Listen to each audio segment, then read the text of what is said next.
ठाणे जिल्ह्यातील वाढती पाणी टंचाई, वेगाने होणारे शहरीकरण आणि भविष्यातील जलसुरक्षेचा गंभीर प्रश्न आज विधान परिषदेत कोकण पदवीधर मतदारसंघाचे आमदार ॲडव्होकेट निरंजन डावखरे यांनी लक्षवेधी सूचनेद्वारे प्रभावीपणे उपस्थित केला.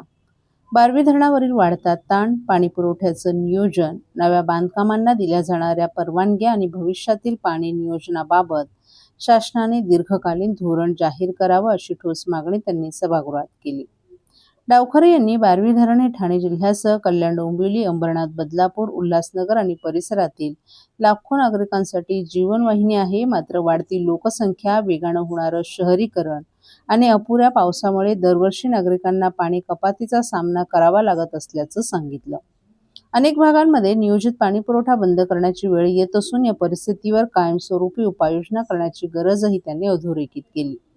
मुरबाड तालुक्यासह काही औद्योगिक आणि नागरी वसाहतींना बारवी धरणातून पुरेशा प्रमाणात पाणी मिळत नसल्याकडेही त्यांनी लक्ष वेधत या भागांसाठी शासनाचं स्वतंत्र नियोजन काय आहे असा प्रश्न उपस्थित केला.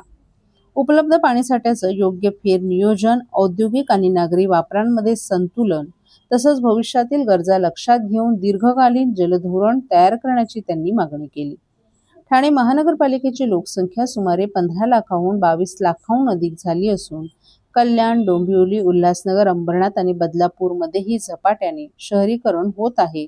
मात्र अनेक मोठ्या गृहनिर्माण प्रकल्पांना अद्याप अधिकृत पाणी जोडणी उपलब्ध नसून ते केवळ बोअरवेलवर अवलंबून आहेत. अशा परिस्थितीत पाणी पुरवठ्याची प्रत्यक्ष उपलब्धता तपासल्याशिवाय नव्या मोठ्या बांधकामांना परवानगी देऊ नये. तसंच प्रत्येक प्रकल्पासाठी स्वतंत्र जल उपलब्धता अहवाल अनिवार्य करण्याचे निर्देश त्यांनी शासनानं सर्व महानगरपालिकांना द्यावेत अशी मागणी केली.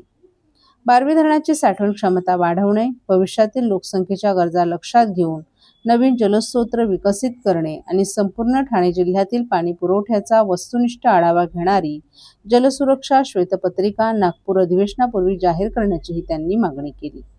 या चर्चेला उत्तर देताना पाणीपुरवठा राज्यमंत्री मेघना साकोरे बोर्डीकर यांनी बारवी धरण हे MIDCच्या मालकीचं असून त्यातून ठाणे, नवी मुंबई, कल्याण, डोंबिवली, उल्हासनगर, मीरा भाईंदर, अंबरनाथ, बदलापूर, मुरबाड आणि शहापूर परिसराला पाणीपुरवठा केला जात असल्याची माहिती दिली. यंदाचे वर्ष अल निनोचं असल्यामुळे पावसास विलंब झाला असून पिण्याच्या पाण्याला सर्वोच्च प्राधान्य देत औद्योगिक क्षेत्राच्या पाणीपुरवठ्यात आवश्यक ती कपात करून न्याय पद्धतीनं पाण्याचे फेरनियोजन करण्यात येत असल्याचंही त्यांनी स्पष्ट केलं.